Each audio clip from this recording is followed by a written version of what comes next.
Welcome to another episode of Coffee with Mirko, episode 99. It's a double nine, big episode, and it's all thanks to you listening, thanks to you connecting, thanks to you tuning in on these podcasts. Is always good to have you all. And Matteo was super ready because here he is, so let's bring him on.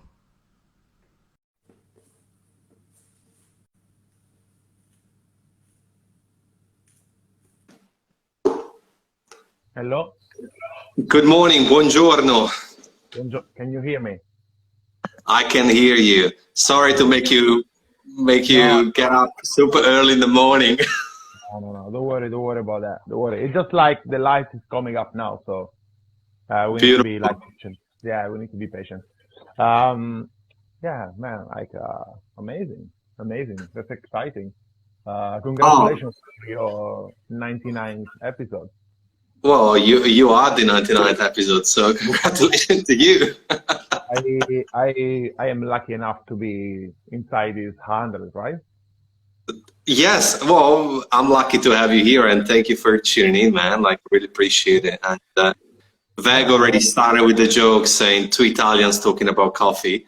Yeah, we already discussed that the main topic is gonna be espresso, Italian espresso, and why we love. No, I'm joking. Of course. We're gonna talk about Robusto. That's right. Matteo, so thank you so much for coming first. I know you're a busy man. I guess we can get the ball rolling by asking you, how did you start your coffee journey? All right. So, big question. I try to be very, very short because I like to talk too much sometimes. That's okay. I like it too. So my journey in coffee started 20 years ago. 20 years as a professional.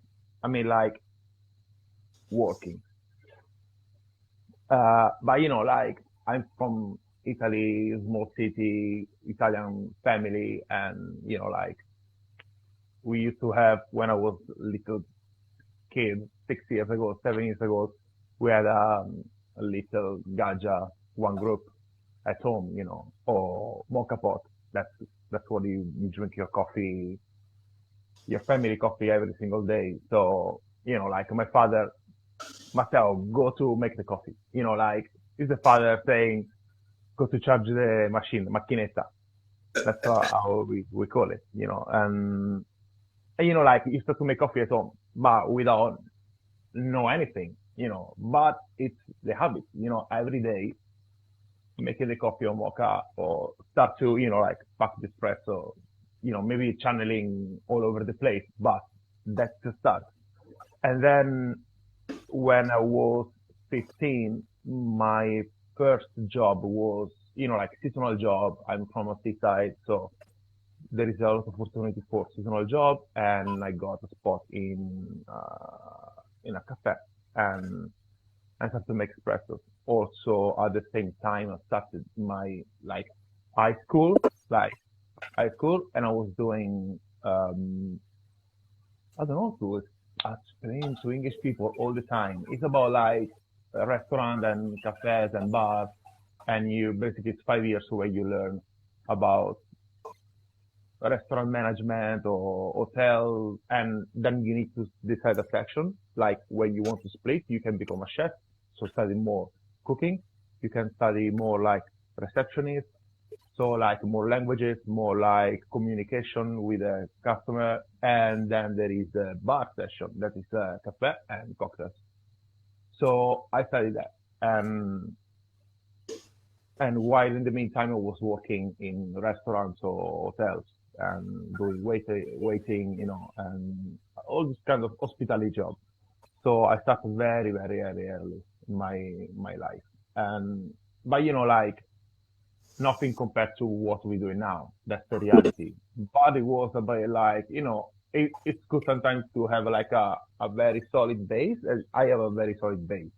It's not about flat white. It's not about anaerobic special, something like crazy, but you build something. And also about like customer service that is really helpful to work right now because, like how customer works and all the experience you have and it's beautiful. Then finish my school, start to work in a cafe. But then I was saying like, okay, what outside this? I need to explore. I needed to explore. That's what I felt like. So I stopped making coffee and I went to do like, I don't know, postman, plumber, electrician, man, like crazy jobs, like a lot of jobs, hairdresser. So Why? Was it for money, or was it for you lost a bit of love and passion for hospitality? I never lost, I never lost the passion, but you never know. I'm gonna arrive to the point. You never know how important is one job or something until you don't lost it or when you miss it. So basically that was the thing. Like I needed like a push. I needed to understand like, is this really what I want to do? And so I started to go other jobs. And then what happened? Then I came back to cafe, back to coffee. All right. But then I was like, I need something more. I need really something more. And so I decided to quit everything with all my savings, go to university. No, uh, Vag is making questions. Wait 1 second. Let me finish to talk. uh, and so basically, I went to university. I like food. I like coffee. I like food. Everything is like drinking and eating. It's my passion. And so I went to study food technology. And so I changed city. I moved, and that was amazing. So I mean, amazing knowledge every day. This helps me also like to be, like to be where I am now because, like all the chemistry and stuff that you used for study manuals, pass the exams, like, that it's going to be useful, but you never know how.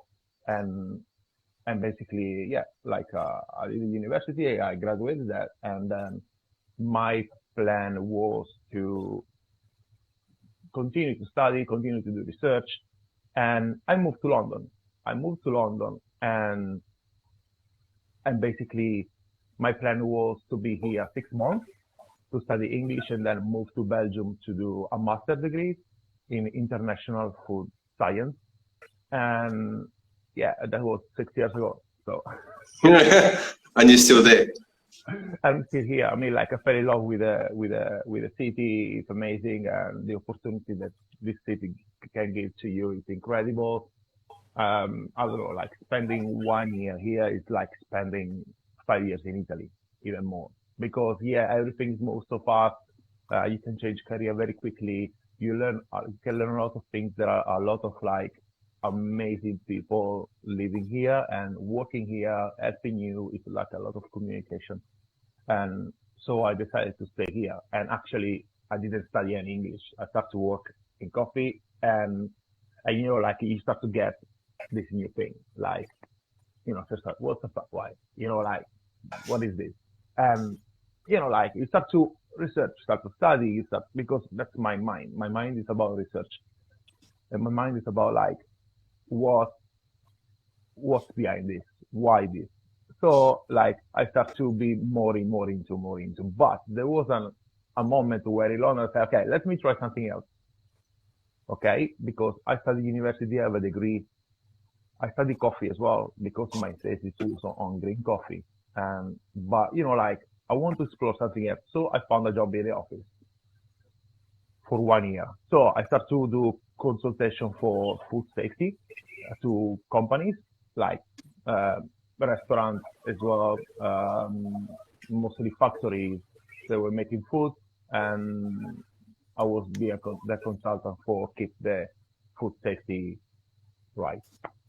Very hard to do that. Oh, And and but then after a year, I like it's not for me. And basically, what I realized in all these years is every time I was going back to coffee. And then when I realized you know what?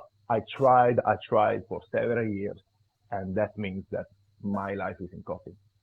I have other passions, of course, like everybody, but you know, like what I want to do in my life, this is what I want to do in my life. You always go back to coffee. I always go back to coffee. And so here I am. I just roll my sleeve and I say like, let's go full on. That's what I'm doing. I'm going full on coffee. And just for context, obviously, you know, then you started, obviously you work in a, you know, a beautiful spot in London. And like, what do you do? What's your day-to-day mentions? I'm just a simple barista. That's the reality. The thing is like, you know, I believe that, as Buck says, you know, like that's Buck is here connected. It's about like when you love the job that you do, you don't work any day. Like it's not about you can get coffee. Buck says, okay, yeah, it's true. It's true. I cannot. I'm Italian, of course. Of course, I cannot. I mean, like, it's in my veins, you know. The thing is, like, when you love, when you love, when you do something, it's never like stressful, you know. I mean, like, it is, especially when you work as a barista, customers, and you know, it can be stressful. But if you like what you do, it's never hard. And I like to make coffee. I like to make coffee to people. For me, it's more about not a drink, but you know, like give a smile to people, and that make your day.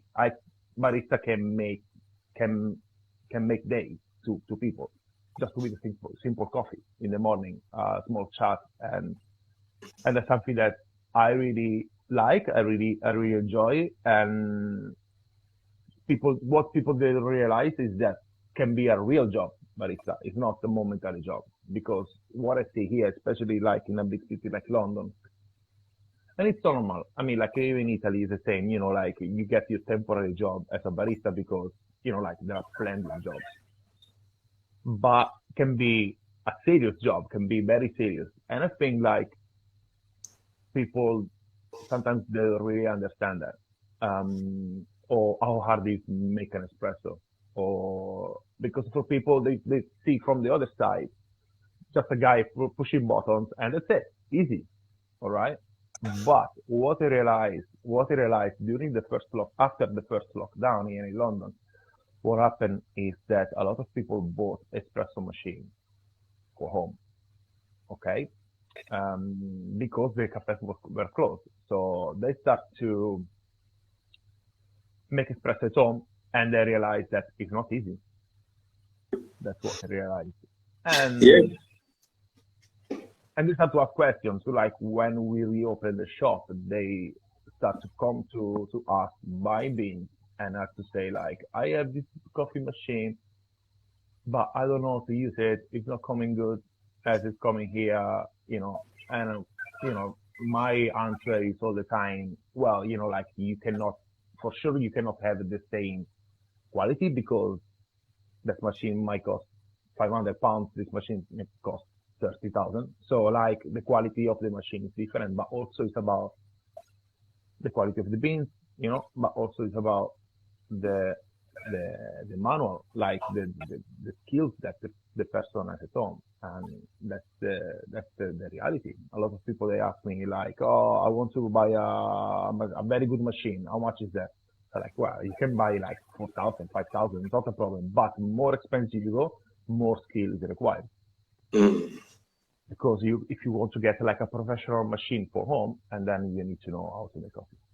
But yeah, anyway. I guess sometimes having spending the money will force people to get into it and learn about it and maybe take up courses. And that's something connection to what you said about, I think, you know, in this day and age, if you're good skilled barista, even in countries, well, not every country, but even the countries where maybe the salary is not great as a barista, there's other avenues online. You can have one-on-one courses on Zoom. You can You can write a tiny book and sell it for $5 on Amazon. You can, there's, gadgets and, start a page about your personal branding and merch. And there's different ways. Obviously, there's a requirement of work and learning in that process. But I think that there's different ways to sort of make it viable as a career, even though you're not in Melbourne. Like obviously Melbourne is easier, and we're lucky. We are definitely one of the best countries probably for baristas. We were just talking today with someone who just, we were just talking how in Melbourne, $20 Australian dollars per hour is very, very low for a barista. So it's 26, 27, 28. I've seen 42. So it's yeah. Sorry. Dollars is like double, I think. Like I remember when I was in Melbourne, like was something like not double, but something like that was a while ago. You can walk 2013.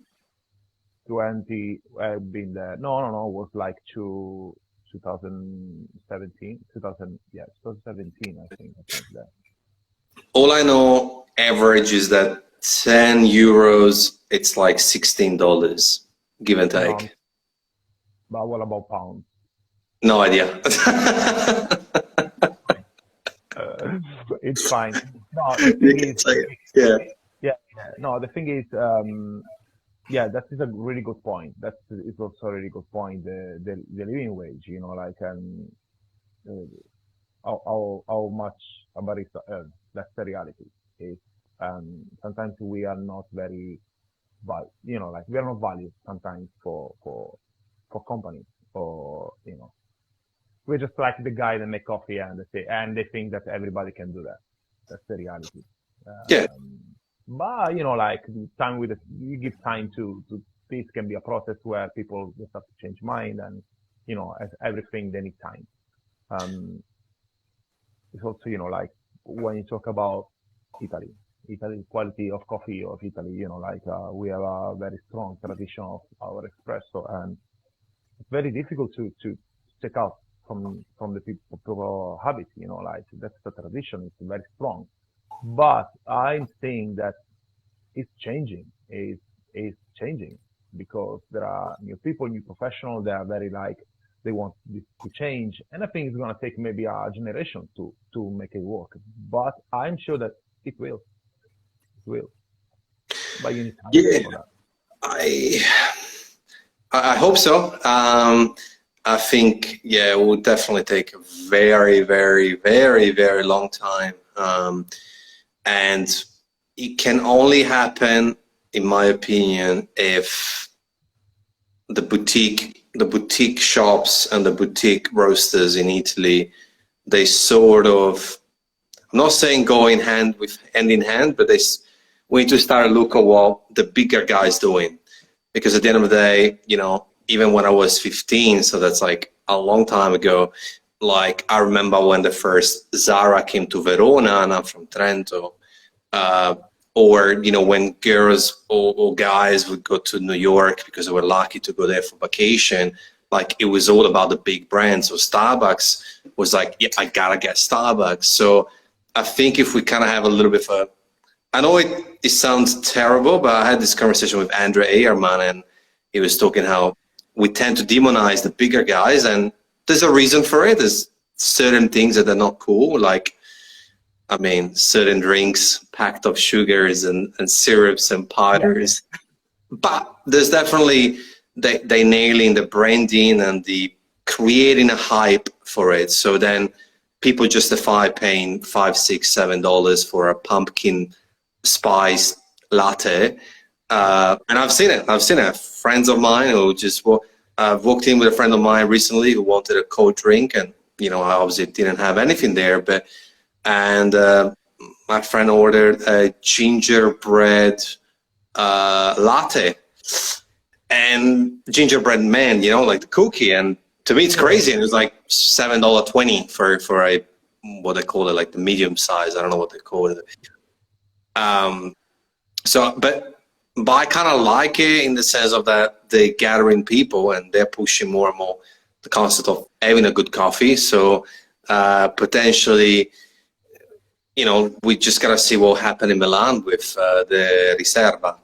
Yeah, I mean, like Reserva is a bit different, you know, like they do. I think that is more like disconnected by the usual Starbucks that you go like every single day and you are around the corner. I mean, not in Melbourne because it's so that there is not so many Starbucks. Just in the, There's actually, I think 5 just in the CBD. I think I saw only 5 in TV and that's it. I mean, like I've been there for few, like, it wasn't a lot, but Think. I Well, didn't you know, see. we can definitely look it up. That's for sure. Yeah, That's interesting. Yeah, yeah, yeah. but There's no, yeah, it's less London. That's the reality. I mean, like the thing 100%. is, I'm not against this. Like a lot of people, oh my God, Starbucks shit. No, it's about like, it's different. I mean, like, that's what you need to realize. You need to be open-minded. It's about like, if a person like that, that's it. They like that. You cannot push someone else to say, no, this is the best. You know, like you need to get this natural Ethiopia because it's the best. No, if I like pumpkin spice latte, I like pumpkin spice latte. That's the reality. Like 100%. actually doing this, say this, this is the best. You pushing people away. That's the reality. That's the reality. One of the it's a trick, okay? That's what I do all the time at work. A customer arrives and, you know, like the shop look beautiful. They come inside, oh my God, it's my first time here. And what should I drink? Okay. If I was, if I was like you know, like a field barista, I mean, I am. But if I was like, you know, like try to be like super cool and say like, oh, you should try this anaerobic, blah, blah, blah. And this guy maybe never drink it. And what what's the expectation for this guy? This guy can say like, oh my God, it's too sour. It's too like, oh my God, I don't like it. The best thing is that I want to try something. And my question is like, what do you drink usually? And this guy, like 90%, the answer is, I drink flat white. Okay, I'm going to make a flat white. Or as Vag said, I'm going to make the best flat white you drink in your life. That's the thing, because, yeah, it's Vag. Is that the famous tzatziki flat white? Yeah, it's a special thing. But the thing is like, you need to let them drink what they usually drink because that they compare which one is good, which one is bad. Because if I say like I go to Starbucks and I get a flat white, or I go to Costa, that is another chain. I go to Costa There's get a flat 14 in Melbourne, by the way. I just checked for you. 14. It's not a lot. It's not a lot, yeah. If you think it's not a lot, I still don't know many. But the thing is like they can compare the two flavors of the same drink that they order. That's the reality. And then they can compare and they can say, oh, you know what, I prefer the Starbucks one. But they can say, oh my God, this is incredible. And then you can start to be more geeky and say like, ah, yeah, because, you know, we wait every shot and because the consistency and we design this coffee for milk and then you can get the people interested, but not Just just and like it's pushing yeah, pushing and them. that's in simple words. That's because you've gained their trust. The minute that they trust you, and they understand that you got their palate at your interest rather than their wallet, and it's not about cross or push selling a higher price in coffee. And then at times I think it's like we can go on the other spectrum of the barista world, where there's so much focus on the technicality of it, but then baristas need to be extremely good at people reading, because Yeah, you might pick the very wrong person to talk about Ethiopians natural, supernatural, and go super versus, you know what, I've seen this guy 7 times. He doesn't mind a chit chat. He's not on his phone. He's not listening to music. I exactly. think he wants to chat actually. I'm going to ask him a couple of Exactly. questions and then I'm just going to go with the close. I'm going to go with the pitch.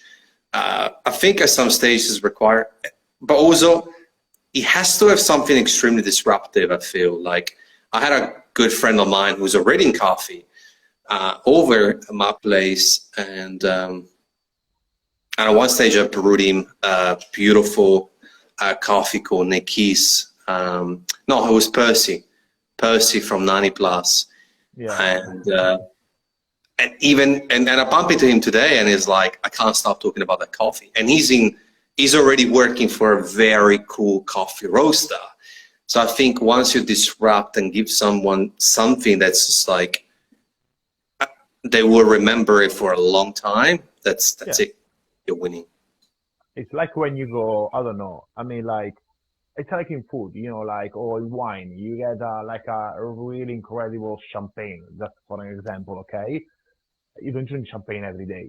It was just like one episode, and that episode is gonna remember, stay in your mind forever. Yeah. It's an experience. That's an experience, and And yeah, and that's why coffee shop owners, I feel there should be more emphasis on branding and social media and pushing and like because it's the whole experience. It's not just the cup. So then they will actually recollect and connect with every time they see your branding as these guys are the best.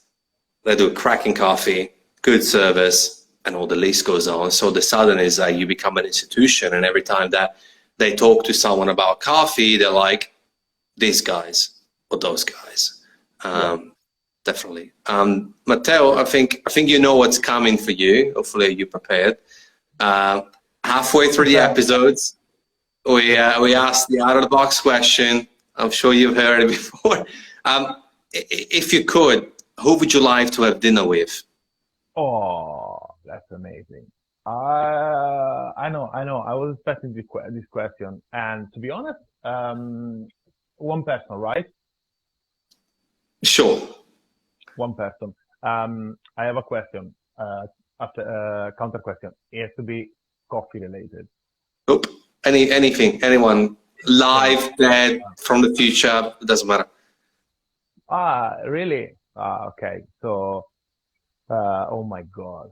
Oh my God. Oh my God. I think. Oh my God. Yeah, I wasn't prepared. I That's wasn't prepared. good. Um, yeah, because it's a really important question, like, I think, I think I would love to go to dinner with my first professor that taught me about coffee when I was 14, Okay. because, because it was a very old school hospitality gentleman. That's the reality. Gentleman. He was coming all the time, like in uniform, and he taught me the first thing, like really like customer service and how to behave with customers, and he knew all the tricks. I just do have a dinner with him to let him know, like where did I arrive, like what's my thoughts, and thanks to him, like for all the the knowledge that he shared me, like literally 20, 21 years ago. That's the reality, and yeah, it was a really great guy. He was a really great guy, and it was like a really old school. Like one episode was that one of my classmates came the day, and he had his uniform dirty from tomato sauce from the day before, and he was on service, so he had to uniform to serve people, and he went to the professor and he said like, I'm sorry, professor, I have all this dirty uniform because yesterday I was doing the class with the cooking, and I put all the sauce on my uniform. And the professor said, that means that's good because that means that you worked. And he give him a high score. Do you understand? It wasn't like books and stuff. It was more about life. Like you worked, you deserve a good. That's why it happened because you Then worked. from the next week, everybody was covered in sauce. No, no, no. I mean, like, wasn't happened. But the thing, what happened? Did you? No, but that's the thing. Like, that's the kind of things that it reminds your mind. Like this episode remain in my mind. It's gonna remain forever until I lose my mind or I will die. Nah, that's And good. that's something that can remain you, and it can build something. Like in yourself. 100%. No, it's good. And look, there wasn't, a right or wrong answer for dinner. It's just a little halfway through question because I feel that it's interesting to hear. And also, I like the idea that you'll go on with your day and then you're like, actually, I also would love to have dinner with this person. Of course, I didn't think about it. So, you're going to think about me at least once today, and that's good. That's Yeah, another reason. I'm gonna think about. Like, I'm gonna make a list for I'm every sure day. you will. No, I mean Uh, like this thing is like sometimes maybe people, like I won't go to I don't know John Bon Jovi. I want to go dinner for John Bon. I don't know, like, but sometimes like it's good to, as you say, like to go back to the 100%. I mean, look, obviously there's, family, friends that we haven't seen in a while, famous people, yeah, but exactly. but by giving just one, it's just a good little bit of fun. But and I think I kind of want to dig more the Italian culture and experience because there's it's very interesting to me. So I've been in Australia, I'm 9 years, but Okay. it's like every time I say I'm from Italy, they're like, "Oh, the best coffee," and I'm like, "Actually, I never drank coffee in Italy. I used to hate it. I started drinking coffee only 3-4 years ago here in Australia, um, and it's interesting because I feel that you know anything with two sugars is tasty. Let's start from that, and two." Well, not anything, but like most, No, no, no, like two sugars, well, it's gonna be a lovely, delicious, syrupy, sweet thing. And then I think it's just the importance of experience and the cult, the ritual, right? So standing bar, it's espresso, boom, let's go via, yeah, and obviously you're on holiday, and also because unfortunately, we have the tendency of telling the world Italians are best at this, are best at that, and then, which actually is a handicap because it leaves us behind us because I think that if we think that we're the best at everything, we don't push ourselves to innovation. no, it's true, it's true.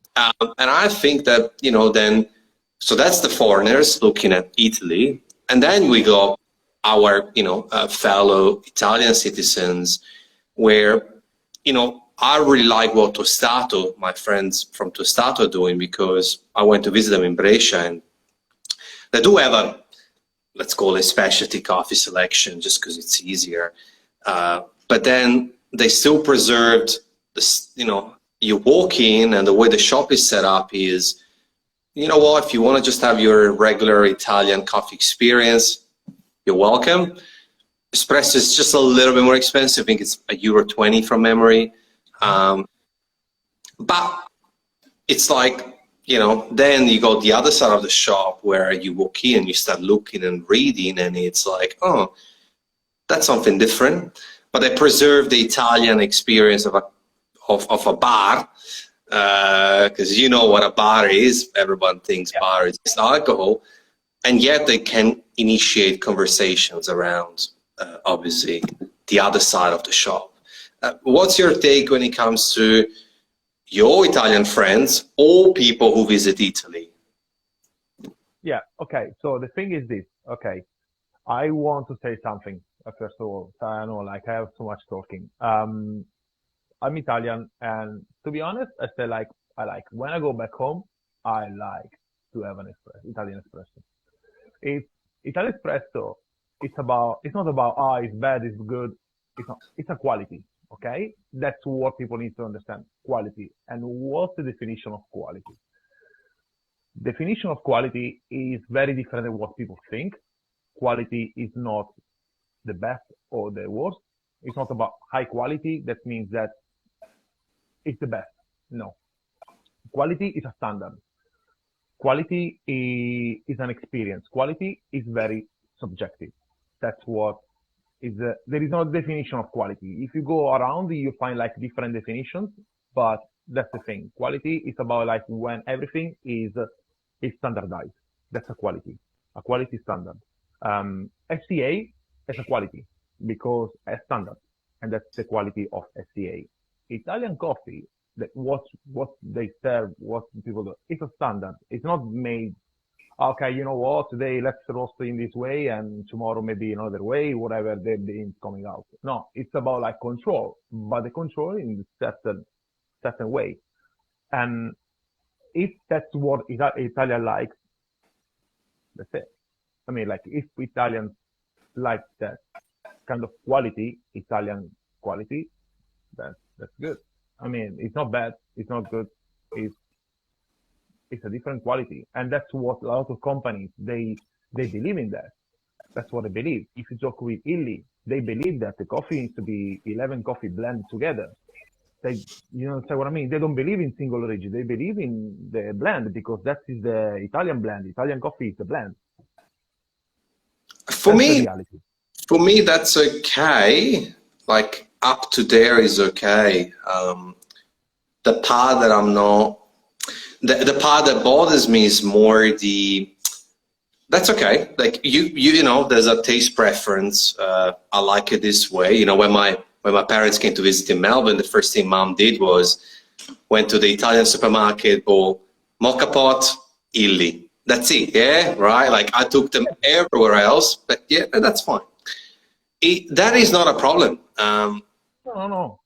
at all. The thing is, if we get like the minute that we don't explore and accept other qualities, going back to your terminology of quality, that's when you're putting yourself above everyone. Then you're stagnant in a position of you're not trying to improve because you think you're on top.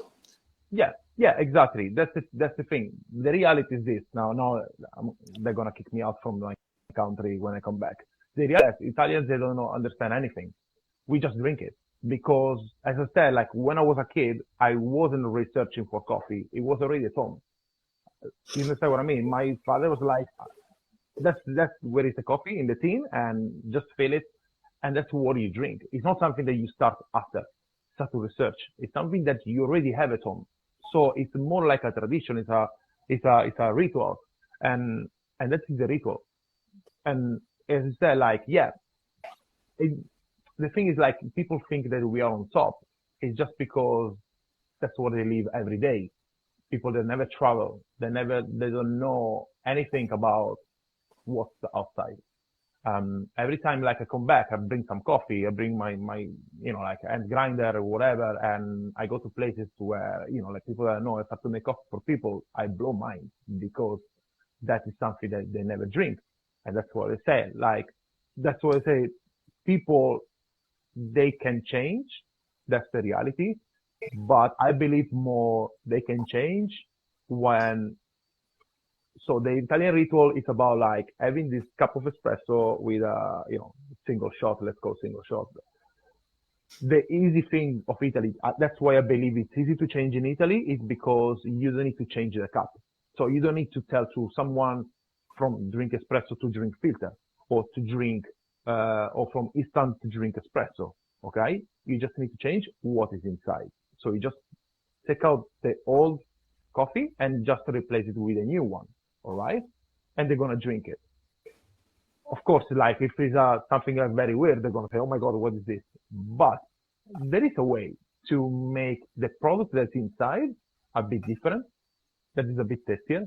And you can tell to the customer, don't put sugar inside, just drink it like this. Because I'm living it here in London. Tourists come here. I feel like, I'll make you something.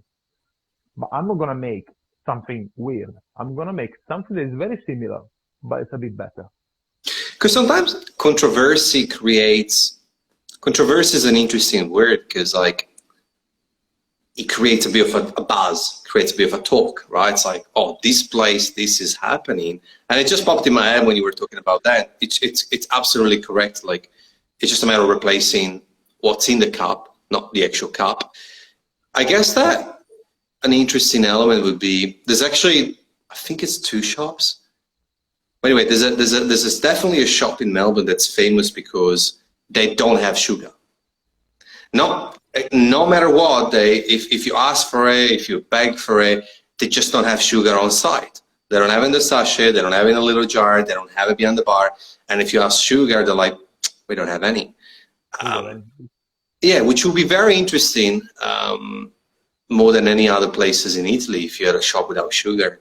It would be interesting to see, it would be interesting because if then they drink coffee and they're like, oh, I don't need sugar, and I still drink it and I enjoy it. Anyway, that's some food for thought. It's just like it's as I said, like the thing is a bit like, to be honest, like they don't really look at the quality of that. That's what I'm saying. Like can happen in Italy to change the quality because you don't need to take out the ritual. You cannot tell to the people, oh no, sit down, I'm gonna bring your coffee. No, they need to drink at the bar.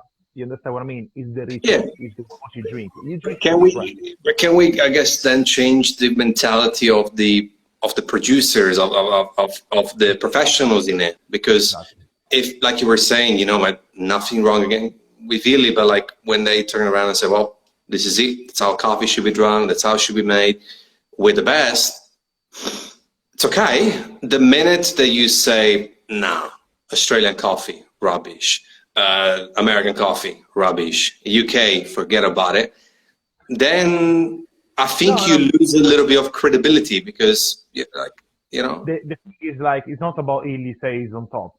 No, Italy, like, in general, like. What I'm saying is that, like, they believe in blends. That's the reality. They believe in blends. Because that is the real Italian coffee characteristic. I understand. It's like not a problem, to be honest. And 100%. That's the reality. But the thing is, like, what I'm seeing in Italy, what's happening is that a lot of companies, they start to change. It starts already exactly. There is Daniele that is here and is the Italian barista champion this year. And see, that's a sugar, exactly. There you go. That's happening. That's happening, and I'm seeing that. And slowly. I mean, like when you think about, you know, most of it in north of Italy, big city, it's normal. It's like London. London is all these things. If you go to a little city from little village in north of England, do you think it's the same of London? I don't believe so. It's the same. 100%. It's the same. So I believe that in its time, and as I said, like, yes, coffee professional, the companies, industry, they need to change. But for example, Lavazza, we talk about Lavazza, is the biggest coffee company, and they released a new line, and it's called, I don't want to make No, that's all right. advertise, but they just released a specialty coffee Lavazza. It's called 1895 by Lavazza. It's a different branding. You can just search on Instagram. They just started a new page. It's called 1895 by Lavazza. And they do Opera Prima is a single origin from Yemen. They do single origin from Colombia. They do Kenya. And it's a different branding. It's just start now in Milan. They have the flagship in Milan. And that's it. And they start to do that. That's good. That's good. Understand? Like, because they see that actually now there is a market for that. That's the reality. The things like, if you feel adventurous, you start something that from zero, where you say like, maybe I'll be successful or maybe I fail. But when bigger companies like Lavazza, they start to explore that market, that means that there is a big possibility. And I couldn't agree more, because that's something that I said 2 years ago. I think it was 2 years ago, 2018, when I was in Milan before, literally 2 weeks before Starbucks opened, and And I was staying at my friend's house, and he asked me, he said, what do you think? What do you think? I said, well, you know what? Because everybody's like, oh, it's going to fail, it's not going to make it. And a lot of people ask me that question in the industry or no industry. And I said, you know what? I can't think of any bigger companies than them that have a huge budget for their R&D, research and development. And Starbucks ain't the company that opens to fail. Like, they have an algorithm, they have like huge money to understand really the demographic, the people. They didn't do it to fail. So they obviously were, you know what, let's get in nice and early, and there's demand. But because the reality is this, is like they give an experience as well. You understand? Exactly. Like, okay, if you think about, I know because Italians are Starbucks in Italy, you're crazy, there is Italian coffee. It's experience. Italians are the first one to go outside Italy and take a selfie with a Starbucks cup. We are the first. 100%. You don't go there because the coffee is the best. You go there because it's fancy, it's a trendy, it's things that can make. Like I said in the beginning, remember? Yeah, that's right. Exactly. That's it. It's an experience, it's a branding. It's like, oh my God, I want to try it. I don't like it. I came here, I tried Frappuccino. You understand what I mean? It was the first one. That's it. I don't like it. It's too sweet. Okay. So, but I tried. I mean, like, and I tell you another thing, like Starbucks is, I go to Starbucks, you know when I go outside of the country. So I don't know, I go to Belgium. My girlfriend is from Belgium. I go to Brussels, and if I don't know any coffee shop, I see Starbucks. I go there. Why? Because I know the standard I'm expecting. Yeah, I go to Starbucks only usually when, because that's the thing about Melbourne that I don't like. Most coffee shops close at 3:30, 4, especially in the CBD after the lockdown. It's been really difficult. There's a little shop that closes at 6, so I always go there. But if I'm late in the city for work, for my business, and I need to sit down and pull out my laptop, then I've done it a few times. And then, Starbucks is open until late. They got Wi-Fi. And look, I never had a terrible experience in terms of the cup. The cold brew was okay. Last time I had it last year, but it's like you said, and I think that's the part that they understand most is, what do consumer want? They want free Wi-Fi. They want something cool to show their friends. They want seasonal gadgets and merch. They want fast and speed and hear their names. They want something new every time, so they come up with those weird, funny names of drinks. And then it hit me once in Sydney last year. And it sounds obvious, but until you think about it, it's not. I just saw how much plastic there was, and I'm very big when it comes to waste-free. And anyway, that's a huge passion of mine. And I walked in, I was like, no, surely they gotta have ceramic cups, like surely. And they do. They got cabinets of cups, mugs. And I say, can I have a coffee, but in a ceramic cup? They're like, sure you can. And then I was upstairs and I was on my laptop and I watched all these people. They had the plastic one with the Starbucks logo. Yeah. And it hit me. It's because it's convenient for them, so they don't have to do a lot of wash-ups. They don't care. Like it makes sense, because then it's faster, because then they don't run out of cups. And yet they don't promote the fact that they have dining cups. A lot of my friends that didn't know that, they're like, oh, what do you mean? Like, don't you just get a plastic thing? And I was like, no, I just sat down with a normal cup. And it's interesting how they also resell the reusable cup, like their Keep cup, with their brand, saying, hey, we care about the environment, but then they don't promote the in-house, you can drink out of this, which is, I found it very interesting, and they just know what the consumer wants, and I think that's very powerful. Yeah, I understand. There is one thing that I can tell you, like now I would say, like, if I say this, like people, they will cancel me from forever. That's okay. It's not too many. Yeah. Plastic, that's the problem. That's the problem of people, okay? because I come from the university and, like you learn about materials, you learn about everything. The reality is this: plastic is the best, uh, how do you say, preserved or material. I tell you why. Because plastic um, is, how do you say, it's light, so it doesn't weigh a lot, and it's widely recyclable.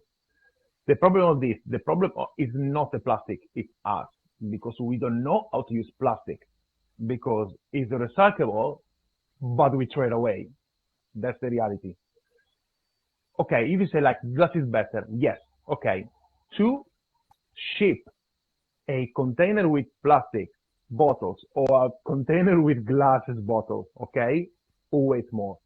Glass takes more space. That means that you need more container. That means that you need more ship or more trucks, and that creates CO2 for the environment. Is the same. When plastic is, for example, for bottles, how they make bottles. So the plastic bottles, the size is like this. Basically, they heat it up and they inflate and they create the stamp in the factory. So when they ship plastic, the bottle is actually like short like this with a cup, and then basically they mold it in the factory. So when you transport plastic, it's like very little, it's very light. The problem, as I said, is like that we don't know how to use it. It's not about the material itself. I suppose what I was saying on a wastage point of view, regardless, in the sense of dining in with a takeaway, even if it's takeaway cup, like just a plain normal takeaway cup, it's still wasteful rather than, out of this cup, 1,000 people can drink of it versus 1,000. So it was more interesting to see the fact that they don't promote that, but that has a function to it, probably because they just want to have efficiency, do less wash ups, so they don't need as many people on, therefore they're faster service. And then people are used to have, because of marketing and the way they make it look, they used to drink out of the plastic. It's not about the plastic versus ceramic, it's more about the dining in still with plastic. Was very interesting to watch. But anyway, this is anyway, like, also another thing is like if the people work out, it works with a cup. It's advertised for them. Yeah. It's like I give you the plastic cup, you can sit down, you can go away, you can still have your coffee, and even because it's like 20 ounces of coffee, like how can you la pinta di caffè. 20 ounces. So like you go outside and you expose the brand for them. That's the reality of, like when you do the takeaway. Exactly. Also say that exactly. Yeah. The thing about plastic is that we don't know how and when. Yeah, We exactly. Like the thing is this, but the problem is this. It's about education. It's about educating people, because I can have people like, oh my God, plastic is bad. Why? What do you mean it's bad? Like where do you hear that? Well, it's bad because we throw it away on the street. That's why it's bad. But it's not the plastic is bad. We are bad. Yeah. And look, don't get even started, because people say a lot of things, but then it's like, how much water, land, and resources is 100 grams of this ingredient, then we open up a Pandora box. But yeah, exactly. It's true. But no, you're right. I think it is education, and I think as well being open-minded to change, because it's not about going back to coffee when it's still plastic. It's not about telling, hey, you're a bad guy, you don't know what you're doing with coffee. It's about, hey, look, I'm just trying not to educate to tell you what to do, just because we all want a better environment, a better world, a better cup of coffee, because I want to keep my job, and in order to keep my job, I need to make sure that I make the best out of my main ingredients, which is coffee. Matteo, time flew, because we got about 5 minutes, and then Instagram will chop it, and we will lose connection. So before we close, I just want to ask you a last question that I ask everybody. Like, ultimately, what's your coffee mission? What's your mission in coffee? what's my mission in coffee is about, I like to educate people. It's not about educate. I like to educate people, but not only, like how to brew the best, or it's about educate people to let them know what is around, and and like to educate people to decide which one is the product that they like. Um, that is my mission, to be honest. And the way that I'm trying to go through this is, of course, is like different competition and stuff. Like try to be like on the spot, so um, people, like you get more credibility. People they listen more to you. That's the reality. Also, like competition side is more. It's okay for me. So because when you train for a competition, you just like research dig into the subject, and you learn something new. So at the end, like you win another win, you leave with you finish your journey with more knowledge in your mind, and that is a It's knowledge that you can use in your it's about the daily. process, and it's not a destination, but rather just Like it's a another. journey. It's a journey. Yeah, yeah, 100%. Yeah. It's Anyway, yeah. something that keeps popping up with the interviews with people who have competed, who are competing, and it's just like, not, you don't get it necessarily straight away, but at some stage you understand that, even winning WBC is just a start. Like it's not Yeah. okay, that's it, thank you very much. And No, it's interesting. no. It's really interesting. Even because like I was talking with Capo from Finland, okay, and we were saying that it's our responsibility also to share information, because we studied a lot for this thing, and it's important to share, and to be an inspiration for people, and to be like to give something back. That doesn't need to be like, you pay me, I give you back. No, it's a bit like it's knowledge is for everybody, It's and adding that's value, 100%. exactly. And being like being successful in competition, it makes you like able to speak louder. It's true. And I want to, like I like to use this for the better good, for the greater good. That's the reality. I mean, like what I believe, of course, because I'm not saying that, uh, what I believe is the only thing, but it's a good thing, and I like that. And I like when people asking me questions every day about things, and I can reply, and I can give solution to people. And I bet Veg asks a lot of questions to you, and yeah, of course, I ask a lot of questions to him as well. Like we all the time like ask thing, like he's the espresso guy, I'm the filter guy, so we try there you go. use the thing. Anyway, And it's a like shame. It's a shame about COVID, because otherwise you would have been in Melbourne. yeah, nah, crazy again. I was booking the next two, like when I came to the two, I get this one. Ah, oh It's yeah. a It's not kangaroo feeling. riding a shark, and I got it like in St. Kilda. And I was like contacting the same artist to get another tattoo on the back in Melbourne for the awards, but nothing happened. Nothing. So That's good. nothing Well, happened. I mean, like, but we start to work for Athens, and we are very excited about that. It's another journey, and I can't wait to ride it. so hopefully we can share an espresso together soon.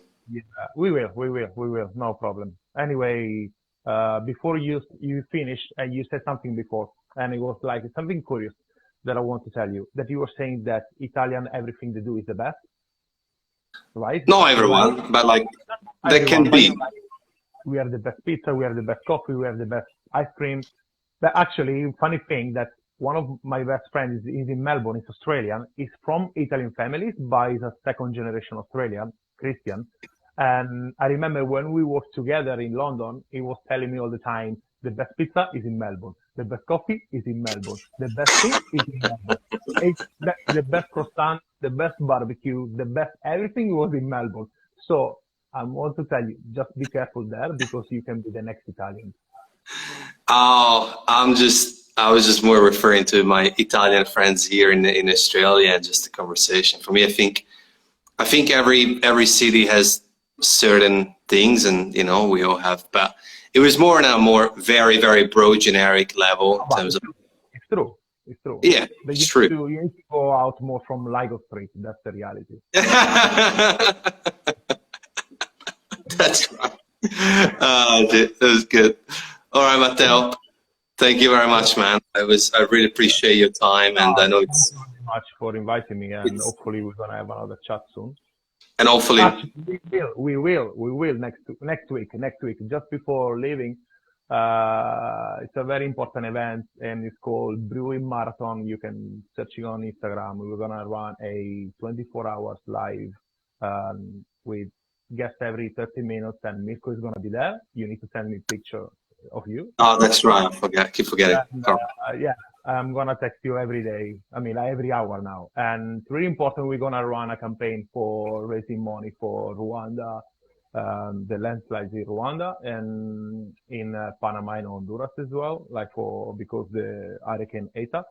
And yeah, it's a bit like it's gonna be fun and also like helping Will be.